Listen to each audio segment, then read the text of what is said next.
Thomas, thanks very much for joining us.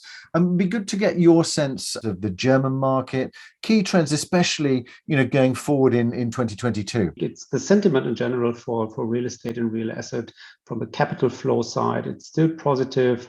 The allocation into our sectors are stable and even growing.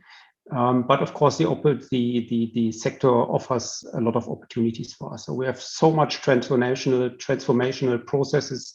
It's about ESG, it's about asset types, it's the future of office, the future of living. All the trends we see brings a lot of challenges, but also a lot of opportunities. Look at office, for example. The market is still pretty stable here in Germany, as also the new development pipeline dried out a bit. So there's not much of vacancy in Germany we see, and even the pickup on the leasing side is there. That gives a lot of stability, but in the mid to long run, we will see several transformational processes about the office layout, about the home office use, about the office use. There are still a lot of corporate occupiers that don't have the real strategy defined how they want to move forward in the mid and long run, and that's a change we will see, which will definitely need investments into the spaces, but also offers a lot of opportunities to transform old office buildings into new office buildings. All the other one is about living. As in Germany, it's a pretty stable market. We have seen significant large transactions, especially on the listed entities, the takeover of Deutsche Wohnen by Vonovia, for example. But again, here we see more and more trends coming in operational living assets, like the student housing was growing over the last years. The senior living sector is also growing pretty fast. And as residential is still seen as a really stable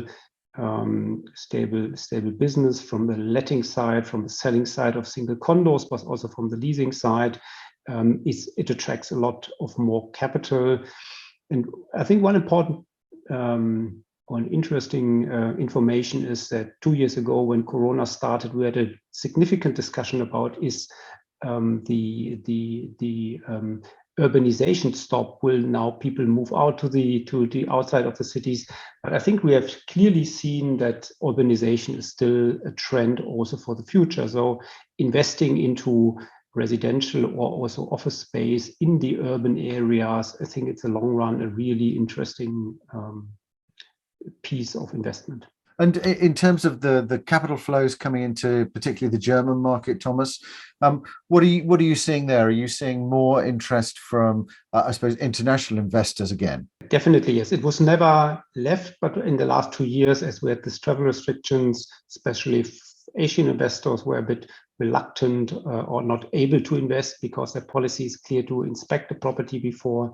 The interest was always there, but I think with 2/3 of the investments into the German real estate market came from more local or continental European investors. But for the future, if it's already 2022, I'm uncertain, but definitely from next year on, when the travel restrictions are left, I think the Asian capital will definitely come back.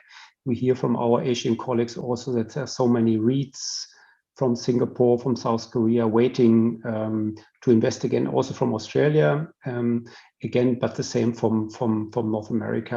I think also if you look at the hedging wins on the currency side, it makes a lot of sense for North American capital to invest into Germany, and that's still there. But currently it's still dominated by national or pan-European or continental European investors.